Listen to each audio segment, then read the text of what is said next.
Te exaltaré, mi Dios, mi Rey, y bendeciré tu nombre eternamente y para siempre. Cada día te bendeciré. Gloria al Señor. Saludo para todas las personas que están ahí a través de su pantalla. Sean bienvenidos en el nombre de Jesús a toda la iglesia, a todos nuestros hermanos. Amén. Por estar acá dispuestos para comer su palabra. Gloria al Señor, para edificarnos, para crecer en el conocimiento de la verdad. Gloria al Señor. Bueno, el libro de Apocalipsis, en el capítulo número 4, gloria al Señor, dice la adoración celestial. Después de esto miré, y aquí una puerta abierta en el cielo, y la primera voz que oí, como de trompeta, hablando conmigo, dijo: sube acá, y yo te mostraré las cosas que sucederán después de estas. Y al instante yo estaba en el Espíritu, y aquí un trono establecido en el cielo, y en el trono uno sentado. Y el aspecto del que estaba sentado era semejante a piedra de jaspe y de cornalina, y había alrededor del trono un arco iris, semejante en aspecto a la esmeralda. Y alrededor del trono había 24 tronos, y vi sentados en los tronos a 24 ancianos, vestidos de ropas blancas, con coronas de oro en sus cabezas. Y del trono salían relámpagos y truenos y voces, y delante del trono ardían 7 lámparas de fuego, las cuales son los 7 espíritus de Dios. Delante del trono había como un mar de vidrio, semejante al cristal, y junto al trono y alrededor del trono, 4 seres vivientes llenos de ojos delante y detrás. El primer ser viviente era semejante a un león, el segundo era semejante a un becerro, el tercero tenía rostro como de hombre, y el cuarto era semejante a un águila volante. Y los 4 seres vivientes tenían cada uno 6 alas, y alrededor y por dentro estaban llenos de ojos, y no cesaban día y noche de decir: Santo, Santo, Santo es el Señor Dios Todopoderoso, el que era, el que es y el que ha de venir. Y siempre que aquellos seres vivientes dan gloria y honra y acción de gracias al que está sentado en el trono, al que vive por los siglos de los siglos, los 24 ancianos se postran delante del que está sentado en el trono y adoran al que vive por los siglos de los siglos, y echan sus coronas delante del trono diciendo: Señor, digno eres de recibir la gloria y la honra y el poder, porque tú creaste todas las cosas y por tu voluntad existen y fueron creadas. Oremos. Señor Jesús, Padre Celestial, adoramos y glorificamos tu nombre, Señor. Te damos gracias por permitirnos estar aquí en esta hora, Señor Jesús, dispuestos para comer tu palabra. Ayúdanos, Señor Jesucristo, conforme a tu propósito y a tu voluntad. Amén y amén. Gloria al Señor. Bien, hermanos, este libro de Apocalipsis es uno de los libros que más inquieta a la gente, ¿cierto? Uno de los libros de la Biblia que más inquieta a la gente, no solamente al pueblo de Dios, sino a la gente de afuera. Bendito el nombre del Señor Jesús. La gente lo lee y algunos se perturban, se asustan, otros se emocionan. Salen cantidad de doctrinas, de conceptos, de opiniones acerca de lo que este libro está manifestando, lo que este libro está diciendo. La mayoría de las veces mal interpretados, ¿cierto? Mal interpretados, bendito el nombre del Señor Jesús. Lo que sí podemos decir, hermanos, es que el libro de Apocalipsis, cuyo nombre significa revelación, amén, fue escrito como un consuelo que Dios le estaba dando a la iglesia. El propósito de Dios no era que la gente se aterrorizara, que porque venía una bestia con no sé cuántas cabezas y cierto, y todo ese tipo de cosas que que de manera figurativa habla el libro de Apocalipsis, sino más bien como para darle consuelo al pueblo de Dios en medio de los tiempos y en medio de las dificultades. En el capítulo número 1, entonces, el apóstol Juan, estando en la isla de Patmos, una isla que quedaba a unos 150 kilómetros al sur de Atenas, bendito el nombre del Señor, donde Juan había sido llevado por causa, pues, de la predicación del Evangelio. A Juan intentaron matarlo en varias ocasiones y no se les hacía posible porque Dios siempre lo guardaba, al punto que la gente que creía que Juan era inmortal y que no había forma de que muriera. Entonces fue llevado a la isla de Patmos y estando allá entonces recibe esta revelación. Bendito el nombre del Señor Jesús, que precisamente tampoco es el último libro escrito de la Biblia. Después del Apocalipsis se escriben las 3 cartas de Juan y finalmente el Evangelio. Juan recibe una gran revelación y Dios se le manifiesta de una manera especial a Juan. Pocos hombres que hable la Biblia recibieron revelaciones de parte de Dios, así como la recibió este hombre, el apóstol Juan. Y entonces vemos cómo Juan representa lo que él oyó y representa lo que él vio. Amén. Él dice que oyó al Señor hablar detrás de él y que su voz era como la voz o el sonido de muchas aguas. Amén.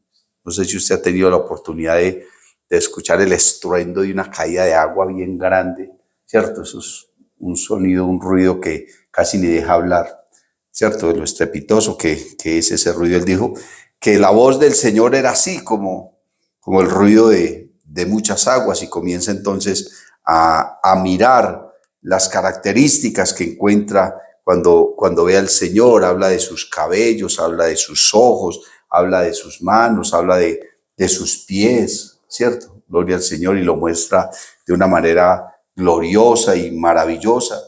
Y también cómo el Señor le habla y cómo el Señor se le presenta. Amén. Y le dice: yo soy el alfa y la omega, el principio y el fin, ¿cierto? Y se le presenta ahí como el Dios único. Gloria al nombre del Señor Jesús.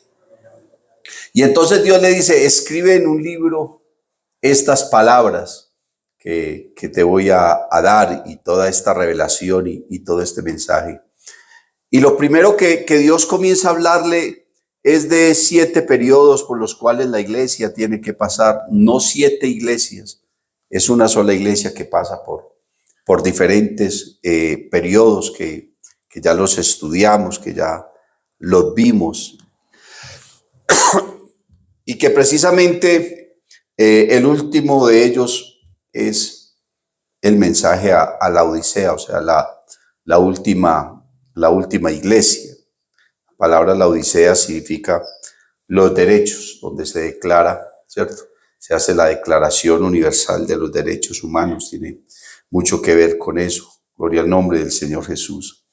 Y es la última iglesia, el último periodo. Y entonces, ya terminando el mensaje a la Odisea, se inicia este capítulo 4, que fue el que acabamos de leer, que tiene como título la adoración celestial. Y donde podemos mirar que el verso número 1, hermanos, precisamente Dios le está mostrando a Juan el suceso más importante y el suceso más trascendental, amén, para la historia de la iglesia. Gloria al Señor. Y es el día que seamos levantados. Amén. Gloria a Dios. Es una promesa que el Señor le hizo a sus discípulos, y que también está figurada en el Antiguo Testamento cuando el Señor traspuso a Enoc. Amén. La Biblia dice que Dios traspuso a Enoc para que no viera muerte. Amén. Y caminó Enoc con Dios 365 años y halló testimonio delante de Dios y delante de los hombres de que agradó a Dios, de que le agradó al Señor y le traspuso Dios, o sea, Dios se lo llevó. ¿Dónde está? Pues es difícil saberlo, ¿cierto? Pero el Señor se lo llevó de este mundo. Bendito el nombre del Señor Jesús. Así que ahí está figurado el levantamiento de la iglesia, la manera como el Señor se va a llevar a la iglesia, pero no vamos a hablar del levantamiento de la iglesia hoy porque ya lo mencionamos hace algunos días. Gloria al nombre del Señor. Entonces Dios sí le dice a Juan, después de esto, o sea, después de que pase el periodo de la última iglesia, después de esto miré, y he aquí una puerta abierta en el cielo, que es lo que cuando volemos a la presencia de Dios vamos a ver una puerta abierta. Y la primera voz que oí como de trompeta, así le dijo el apóstol Pablo a los tesalonicenses, que sería la voz de Dios. Dice Dios mismo, con voz de mando, con voz de arcángel y con trompeta de Dios, descenderá del cielo y los muertos en Cristo resucitarán primero, luego nosotros los que hayamos quedado seremos arrebatados juntamente con ellos en las nubes. Entonces por eso Juan oye la voz de Dios como de trompeta. Dice, hablando conmigo y dijo, sube acá. El Señor lo llama y su espíritu comienza a volar y se va de aquí. Porque lo que él vio no estaba en este mundo. ¿Aló? Amén. Lo que Juan vio, hermano, de ahí en adelante, no estaba en este mundo. Él tuvo que ir a otro lugar a verlo. Así como el apóstol Pablo dice en la Biblia que también subió, es cierto, en visión al tercer cielo. Y dice la Biblia que vio cosas que no le fueron permitidas a hablar de ellas, ¿cierto? Que no. Lo mismo el profeta Isaías también tuvo una visión acerca del trono de Dios. Y así Daniel y algunos de ellos. Lo cierto, hermano, es que para uno comprender mejor el Apocalipsis, no debe leer primero el Apocalipsis. Hay que tener un conocimiento más general y más global de todo el recorrido bíblico, porque la escatología, que es la ciencia que trata de los eventos futuros, que es una de las ciencias bíblicas que más apasiona a las personas, pues está en toda la Biblia. Amén. Gloria al Señor Jesús. Está en toda la Biblia. Por ejemplo, la manifestación en carne de Dios está revelada desde el libro de Génesis y de ahí en adelante. Cada suceso, ¿cierto? Cada circunstancia, cada hombre de Dios de alguna manera está representando todo el propósito de Dios en el fin de los siglos, en el fin de los tiempos. Gloria al nombre del Señor Jesús. Y entonces, hermano, el Señor le muestra a Juan y a muchos otros hombres todo ese propósito, pero nadie lo vio tan claramente como lo vio Juan. Es que la manera como Juan revela y manifiesta lo que vio y lo que escuchó, gloria al Señor Jesús, es sumamente impactante. Pero podemos decir que todo lo que Juan escribió en su mayoría está figurado. Figurado es que está basado en ejemplos, ¿sí me hago entender? En representaciones gráficas, visuales, auditivas, para que el ser humano pueda comprender de alguna manera lo que Dios le está mostrando. Por ejemplo, cuando la Biblia habla de una bestia que se levanta del mar con 7 cabezas, realmente no es un monstruo así que se va a levantar y va a salir, aunque la Biblia sí habla de los grandes monstruos marinos, monstruos que nadie los ha visto, pero que habrá un tiempo en que saldrán del mar, ¿cierto? La Biblia, por ahí en el libro de Job, habla del Leviatán. ¿Usted sí sabía que el ser humano sabe más del espacio que del mar? ¿Cierto? El ser humano tiene más conocimiento del espacio que del mar. Cada que hay un tsunami, el mar arroja a la playa seres y animales que el ser humano nunca ha visto y todo ese tipo de cosas. Y entonces Dios le dice a Job, ¿acaso tú pescarás al Leviatán con un anzuelo? Hablando de un monstruo, quién sabe, que es cierto. Y la Biblia habla de varios monstruos así que están en el mar, los grandes monstruos marinos. Pero estos que habla el Apocalipsis son de manera figurada. Por ejemplo, cuando la Biblia habla en algunos contextos del mar, se está refiriendo a esas multitudes de personas, ¿cierto? A muchedumbres de personas. Entonces, si hablamos de una bestia que se levanta del mar, es de en medio del mundo. También se refiere a ellos como imperios, como gobiernos, y finalmente a un hombre que será el que va a gobernar el mundo entero y ese gobierno será bestial. Sí. Pero este capítulo número 4 es bueno leerlo con despacio y ir comprendiendo las figuras que están en cada uno de ellos, porque este capítulo 4 habla de unos seres, amén, habla de unos ancianos, habla de unos seres vivientes que están llenos de ojos y habla de unas cosas allí, habla de 7 espíritus de Dios, no es que hayan 7 espíritus santos, sino que se refiere a otro tipo de cosas. Pero vamos a irlo mirando. Entonces Juan comienza a ver esa revelación del levantamiento de la iglesia. Y dice en el verso 2, y al instante yo estaba en el Espíritu, y he aquí un trono establecido en el cielo, y en el trono uno sentado. Una de las cosas que nosotros debemos entender, hermano, es que en el cielo no hay sino un trono. Si la Biblia fuera trinitaria, entonces se necesitarían 3 tronos o al menos 2, porque cuando usted mira los cuadros de la Trinidad, muestran al viejo como el Padre, a alguien más joven como el Hijo, y una palomita como representando al Espíritu Santo, sí, volando encima de ellos. Es lo que muestran los cuadros de la Trinidad y lo que la Trinidad entonces está ofreciendo como doctrina. 3 seres que cada uno es individual, pero que subsisten el uno con el otro y que gobiernan, o sea, que gobiernan entre los 3 y que entre los 3 toman decisiones y que el uno depende del otro. ¿Sí me hago entender? Es lo que representa la Trinidad. Pero mire que acá, hermano, Juan está mirando en el cielo un trono. Entonces, si no hay sino un solo trono y realmente fuéramos con la doctrina trinitaria, entonces ¿dónde se sentaría el Hijo? Y si el trono es para el Hijo, entonces ¿qué del Padre? ¿O qué del Espíritu Santo? Pero mire una cosa, si el Padre, hablando trinitariamente, si el Padre fuera un ser superior, tanto al Hijo y tanto como al Espíritu Santo, que realmente dicen ellos que son personas independientes, aunque depende el uno del otro.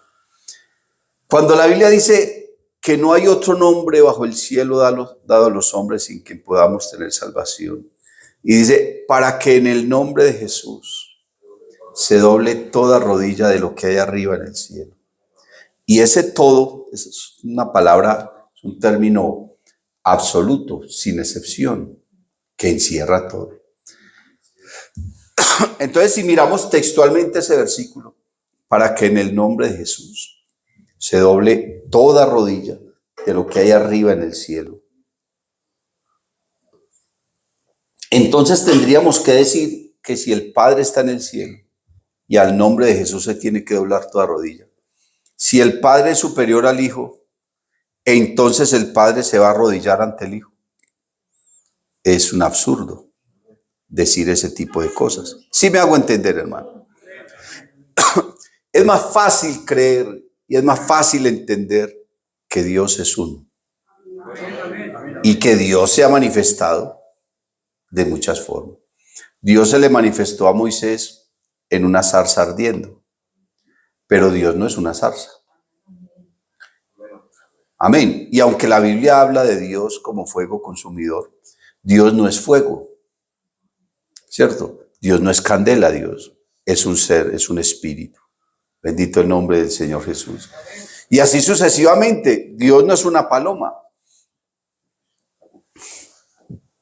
Cuando Dios le habló a Juan el Bautista acerca de Jesús cuando fue bautizado, entonces Juan vio algo como una especie de paloma que volaba encima de ellos y escuchó una voz que decía: este es mi hijo amado en el cual tengo complacencia.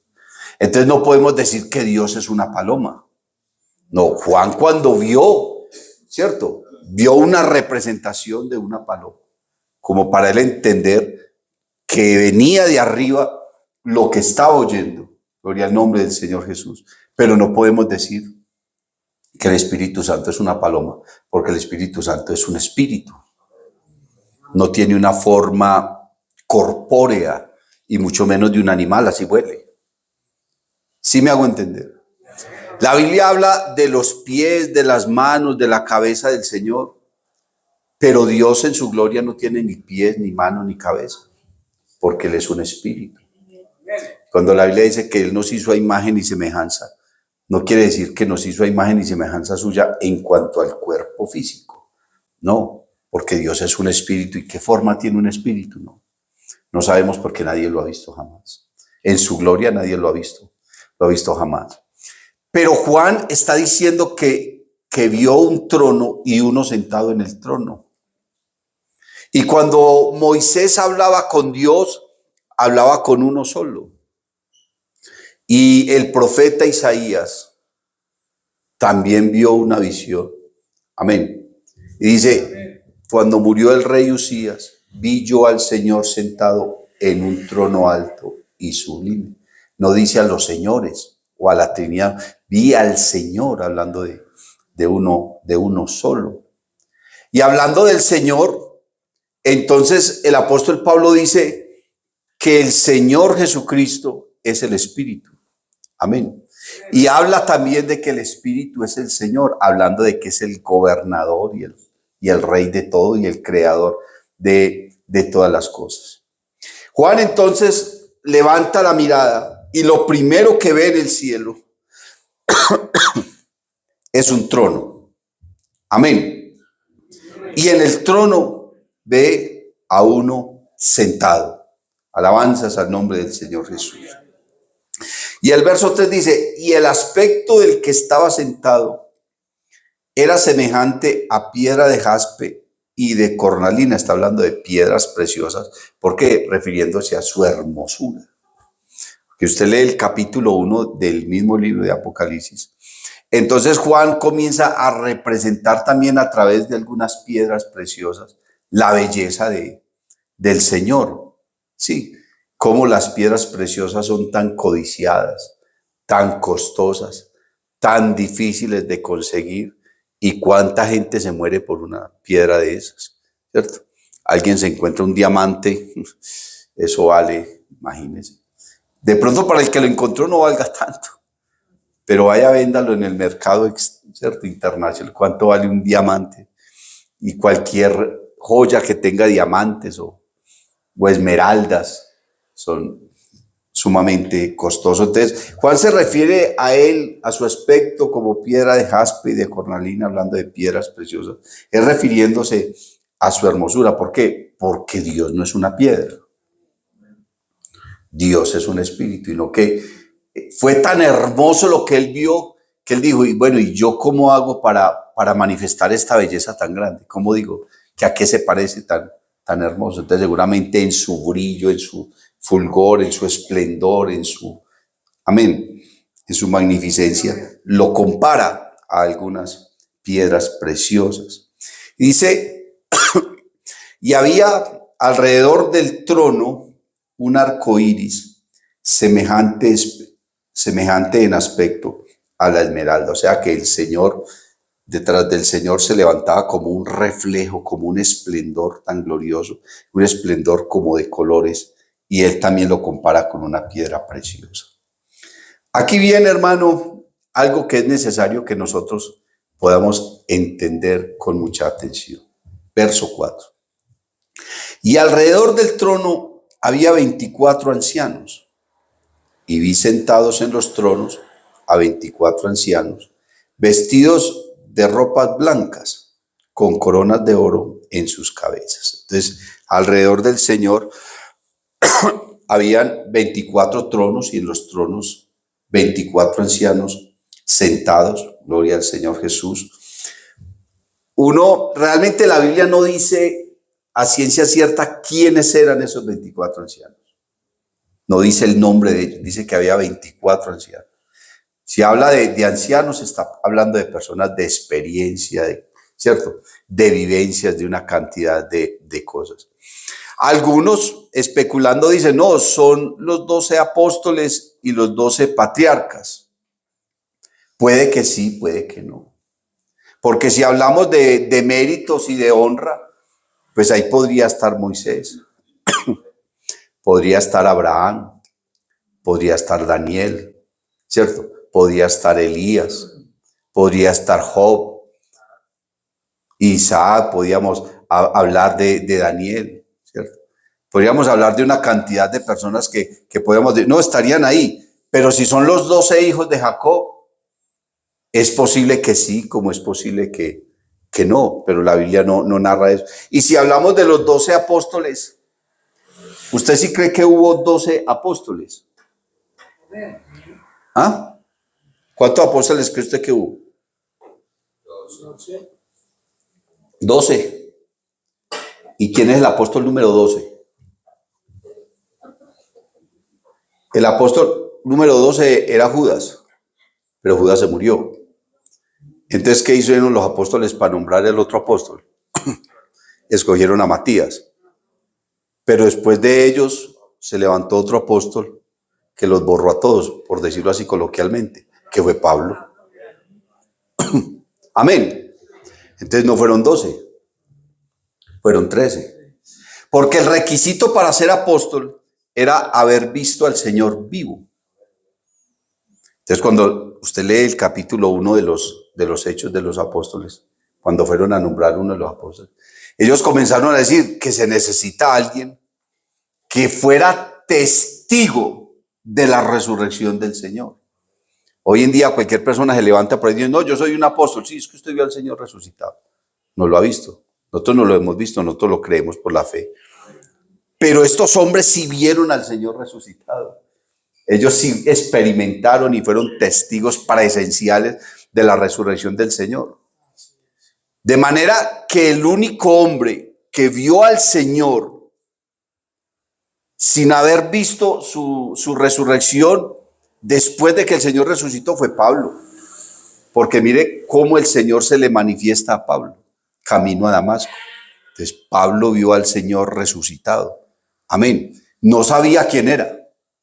Él era perseguidor de la iglesia, pero él no sabía ese que le estaba hablando quién era, porque Saulo, Saulo, ¿por qué me persigues? ¿Y qué dijo Pablo? ¿Y tú quién eres, Señor? Yo soy Jesús, a quien tú persigues. Aquí estoy, vivo. Estoy delante de ti, soy real. Amén.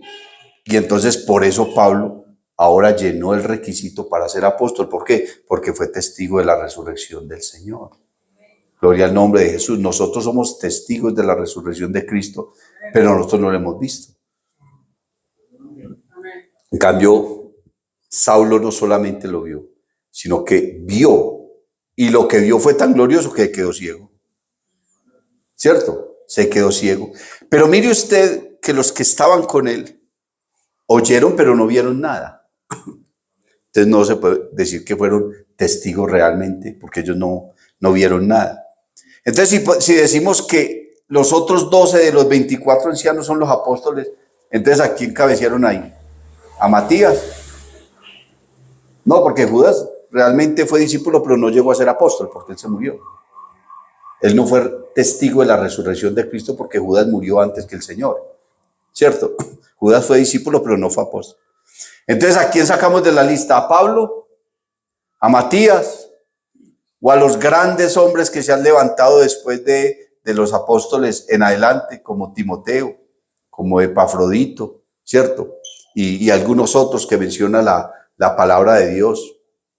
Tito, el mismo Santiago, Judas Tadeo, Judas y Santiago, que eran hermanos en la carne de Jesús, que vinieron a creer en el Señor, fue después de que el Señor resucitó. Entonces, es difícil poder determinar quiénes eran esos 24 ancianos. Sin embargo, la Biblia no le da tanta trascendencia a eso, sino que le da trascendencia a la actitud de esos 24 ancianos, porque dice la Biblia que esos 24 ancianos tenían coronas de oro y adoraban al Señor, y le adoraron de tal manera que ellos sintieron que esas coronas que tenían no eran dignos de ella, y se las quitaron y las arrojaron a los pies del Señor. Y el Señor, nosotros no nos merecemos esto. Usted nos lo está dando, pero finalmente, ¿quién es merecedor? Cuando usted le falla al Señor, ¿usted cómo se siente? Que hasta pena le da orar. Cuando uno le falla al Señor, hermano, uno le da hasta vergüenza, arrodillarse. Hay gente que hasta ni quiere venir al culto porque cree que ya lo están juzgando, así nadie sepa nada de lo que hizo. Pero estos hombres arrojaron sus coronas al Señor. ¿Qué pasó? ¿Será que el Señor les volvió a poner la corona? Me supongo que volvió y se las puso.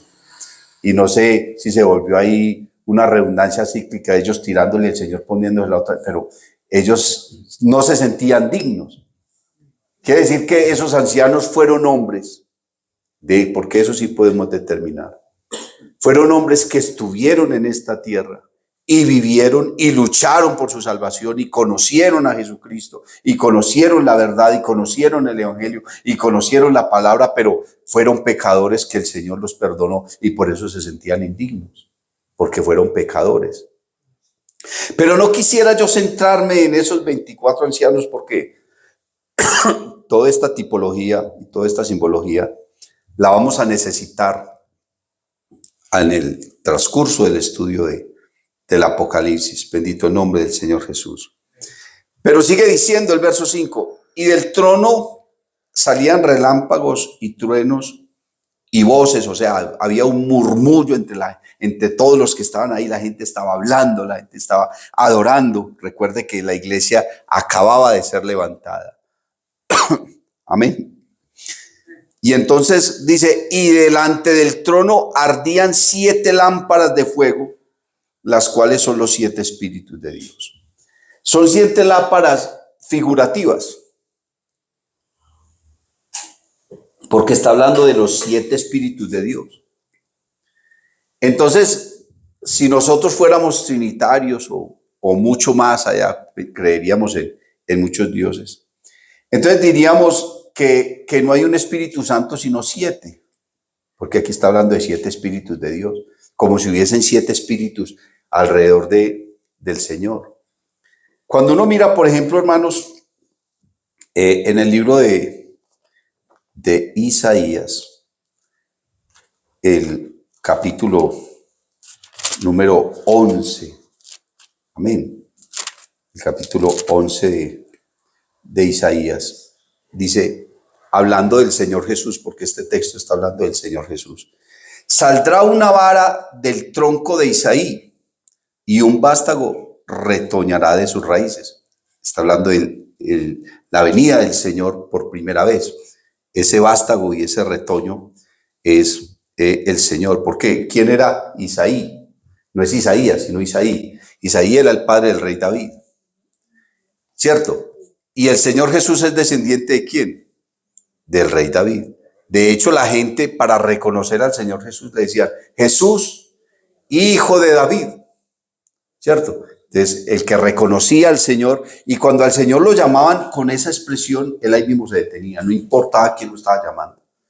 Así fuera un extranjero, así fuera un leproso, el que fuera Jesús, hijo de David, de una vez el Señor se detenía. ¿Por qué? Porque el que expresaba esa expresión, que valga la redundancia, le estaba diciendo a Jesús, tú eres el descendiente de David, el que estamos esperando, porque no a cualquiera se le decía el hijo de David.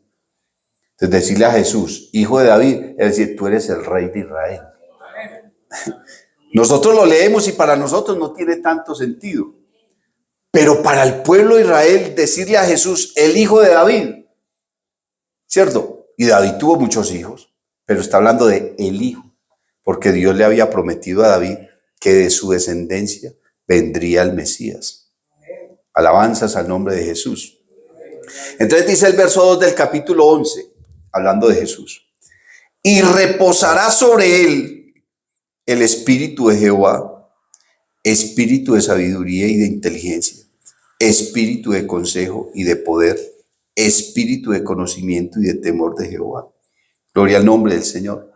Entonces no es que hayan 7 espíritus, sino que está hablando de 7 atributos que el Señor Jesús tenía en sí mismo y que esos atributos son los que lo convierten a él en Dios. Porque cuando usted lee, por ejemplo, en los evangelios, las cosas que Jesús hizo son cosas que solamente Dios podía hacer. Usted en el Antiguo Testamento no encuentra a ningún profeta andando sobre el mar. ¿Cierto que no? Usted no encuentra en el Antiguo Testamento a ningún profeta perdonando pecados. Usted no encuentra a nadie, hermano, entendiendo el pensamiento de la gente. Porque la Biblia dice que el Señor conocía el pensamiento de ellos. O sea, quiere decir que tenía omnisapiencia. Sí, el Señor conocía el pensamiento de todos ellos. Entonces, estos 7 espíritus son atributos, amén, atributos no solamente de poder, sino atributos de santidad. Un atributo es algo que se le atribuye, una característica que forma parte de la esencia de un ser. Y los atributos de Dios solamente los tiene Dios. No existe un ser creado omnipotente. No existe un ser creado infalible. Infalible es que no se equivoca, ¿cierto? No existe un ser creado que cambie. ¿Sí me hago? Un ser creado que sea eterno, inmutable. Inmutable es que no cambia. Y esos atributos solamente los tiene Dios. Entonces, por eso el texto comienza diciendo, y reposará sobre él el espíritu de Jehová. O sea, todos los atributos de Dios, los que conocemos en el Antiguo Testamento, están sobre Cristo. Y no solamente eso, sino que también está la sabiduría, la inteligencia, el consejo, el poder, el conocimiento, el temor de Dios. Entonces, cuando estamos en el Apocalipsis hablando de que delante del trono salían relámpagos y truenos y voces, y delante del trono ardían 7 lámparas de fuego, las cuales son los 7 espíritus de Dios. Quiere decir que el Señor Jesús está sentado en ese trono y que todos alrededor están reconociendo todos los atributos del Señor.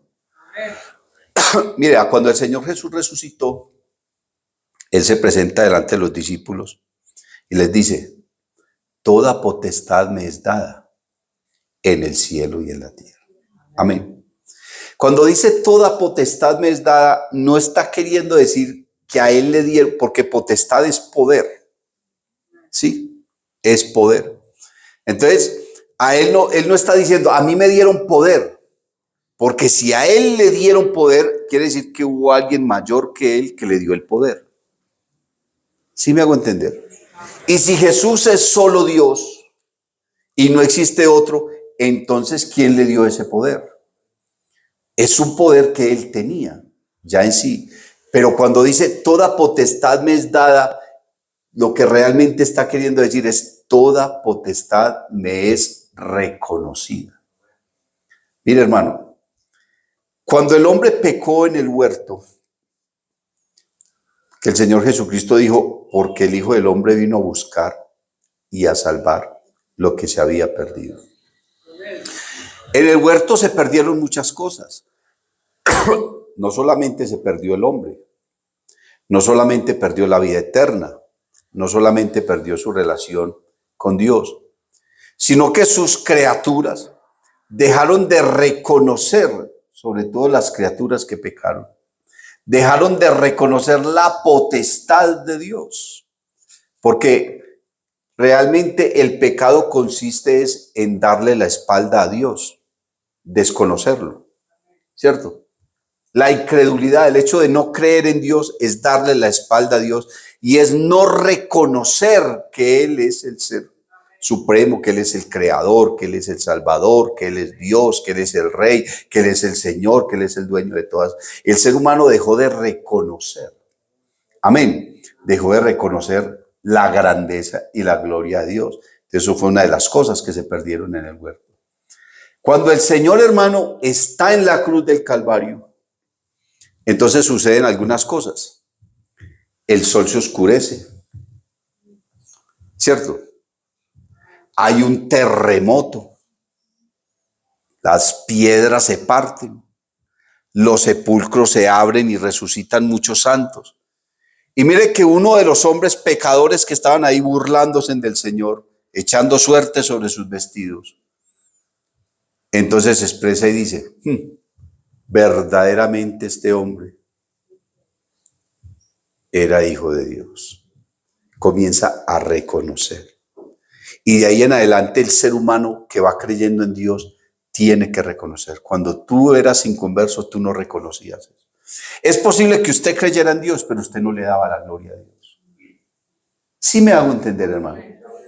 Entonces el Señor dice, toda potestad me es dada. Ahora, allá en el cielo, después de que el Señor levante la iglesia, vemos a los 24 ancianos y vemos al pueblo de Dios adorando al Señor y reconociendo su grandeza, reconociendo su gloria, reconociendo su sabiduría, reconociendo todos sus atributos. Y Juan los está resumiendo acá en 7 lámparas encendidas. Sí me hago entender, mis amados hermanos. Ahora, verso 6 dice, y delante del trono había como un mar de vidrio, semejante al cristal. Vidrio es porque es muy cristalino, ¿cierto? No es porque no hay un mar de vidrio, ¿quién se va a querer bañar en un mar de puros vidrios? ¿No?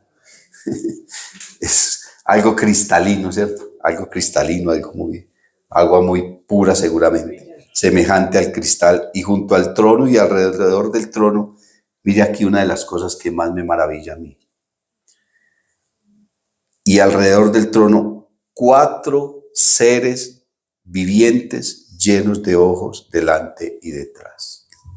4 seres vivientes llenos de ojos delante y detrás.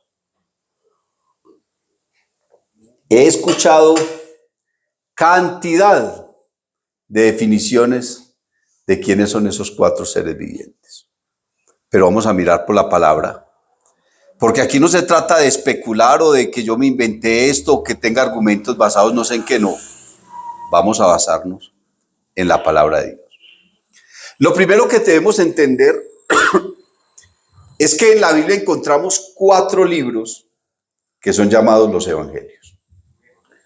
No quiere decir que hay 4 evangelios, no, el evangelio es uno, ¿cierto? El evangelio es uno. Pero encontramos 4 perspectivas, amén, del evangelio en el inicio del Nuevo Testamento, que es el evangelio de Mateo, el evangelio de Marcos, el evangelio de Lucas y el evangelio de Juan. Y usted dirá, ¿pero para qué escribieron 4 evangelios? De hecho, cuando usted lee los 3 primeros evangelios, Mateo, Marcos y Lucas, son sumamente parecidos. Casi todo lo que usted encuentra en el primer evangelio lo encuentra en los otros 2. El único evangelio que es como más diferente o menciona otro tipo de cosas es el evangelio de Juan, ¿cierto?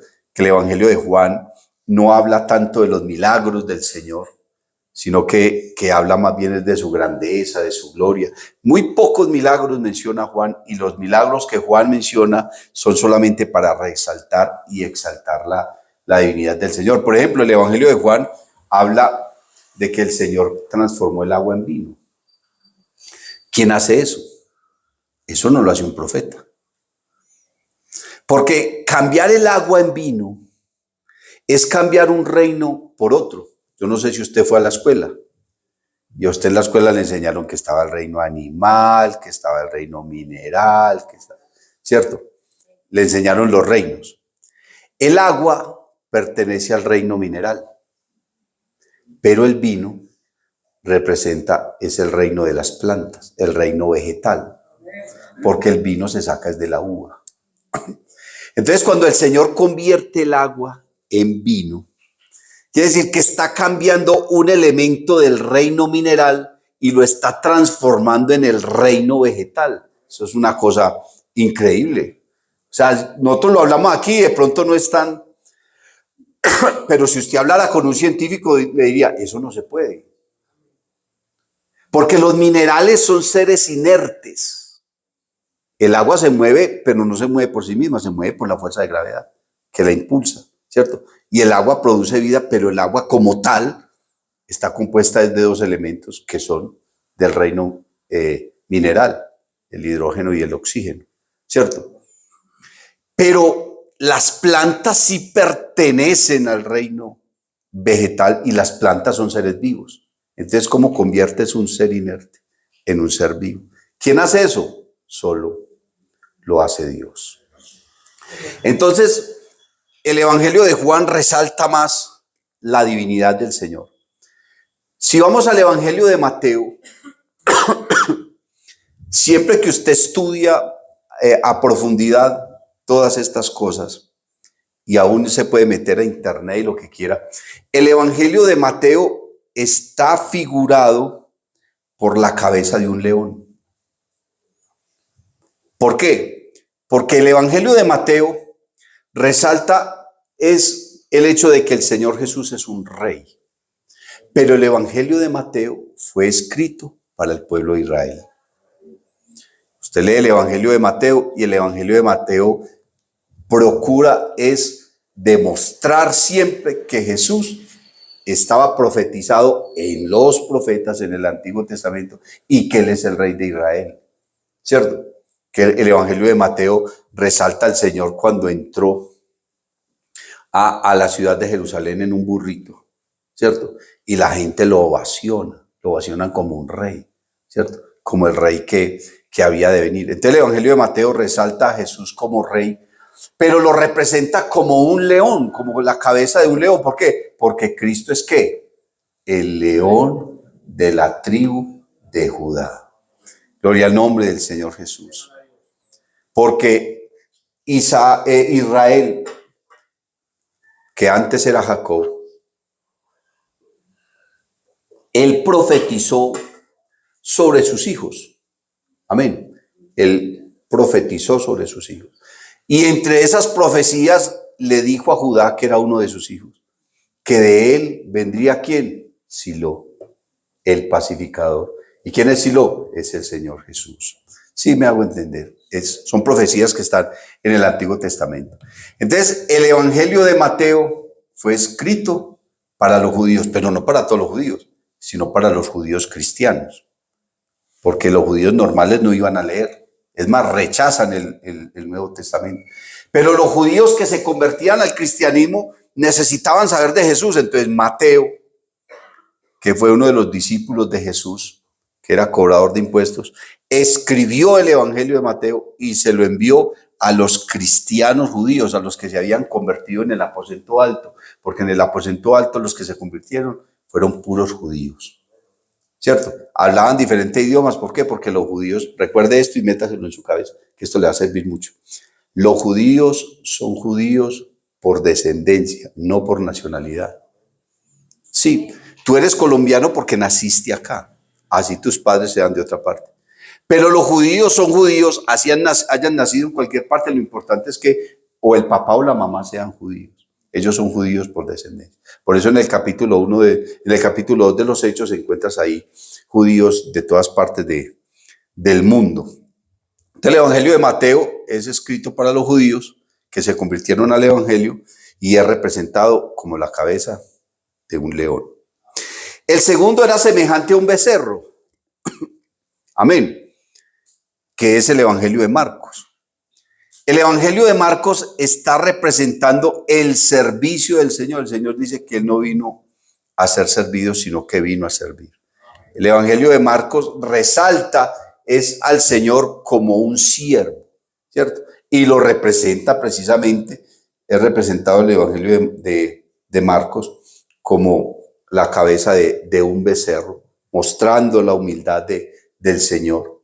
Amén. Gloria al nombre del Señor Jesús. Y dice que el Hijo del Hombre, o más bien aquí el Cordero de Dios, que quita el pecado del mundo. El tercero tenía un rostro de hombre, que está representando el Evangelio de Lucas. El Evangelio de Lucas es representado con la cabeza de un hombre. Y de hecho el Evangelio de Lucas es el que resalta más la humanidad del Señor. Porque la expresión o esas palabras del Señor Jesús solamente las encuentra usted en el Evangelio de Lucas. Porque el Hijo del Hombre, mire que el Señor se refería a sí mismo como el Hijo del Hombre. Porque el Hijo del Hombre vino a buscar y a salvar lo que se había perdido. Y en el Evangelio de Lucas usted constantemente encuentra esa expresión, el Hijo del Hombre, el Hijo del Hombre, el Hijo del Hombre, ¿cierto? Entonces, ¿es el Hijo del Hombre o el Hijo de Dios? ¿Será que hay una contradicción? No. Simplemente Lucas está resaltando, hermano, está resaltando es el hecho y la idea de que Dios realmente se hizo hombre y fue un hombre de verdad. No fue un espíritu, no fue por ahí una imagen, una ilusión, no, que el Señor Jesucristo realmente fue un hombre, ¿cierto? Ahora, Mateo entonces fue escrito para los judíos. Marcos fue escrito para los griegos. Lucas fue escrito para los gentiles, para los forasteros. Y finalmente aparece el cuarto ser viviente, que es comparado con un águila volando, ¿cierto? Que es el Evangelio de Juan. ¿Por qué un águila volando? Porque de los cuatro evangelios es el que pone a Cristo más arriba, ¿cierto? Y se va más atrás en lo que realmente es la divinidad de Dios. ¿Cuál es el libro que habla de los inicios de la creación? Génesis. En el principio creó Dios los cielos y la tierra. Pero Juan se va mucho más atrás de ese inicio, de esa creación, y habla del principio, pero no del principio de la creación, sino de la existencia de Dios, donde realmente no hay un principio. Entonces, ¿qué dice? En el principio era el Verbo, y el Verbo era con Dios, y el Verbo era Dios. Entonces está hablando de Cristo, que Cristo es antes de cualquier cosa que exista. Por eso el ave que más se remonta en las alturas es el águila. Y entonces está representando, gloria al nombre del Señor Jesús, a el Evangelio en Cristo, que es el más alto y más sublime. Ahora, los cuatro evangelios fueron escritos para la iglesia que estaba distribuida en diferentes pueblos. La iglesia que estaba con los judíos, ¿cierto? La iglesia que estaba entre los griegos. ¿Cuáles eran los griegos? Los corintios, los tesalonicenses, los atenienses, toda esa gente eran griegos. Los romanos, todos esos eran griegos.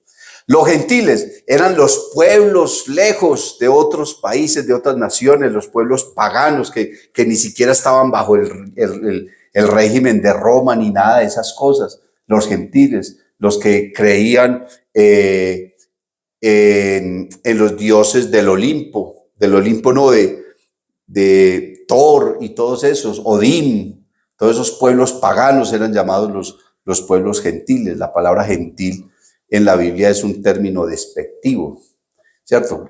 Los judíos se referían a esos gentiles como insultándolos, ¿cierto?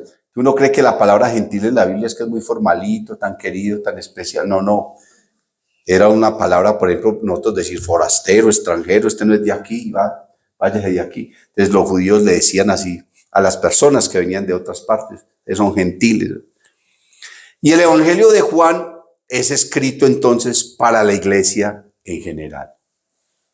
Podemos decir entonces, hermanos, que los cuatro seres vivientes que está hablando ahí la Biblia, que son llenos de ojos, es el común denominador de la iglesia.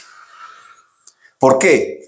Porque esos cuatro seres vivientes, que primero que todo son vivos, son seres vivos y están llenos de ojos, y están llenos de ojos porque es mucha gente, ¿cierto?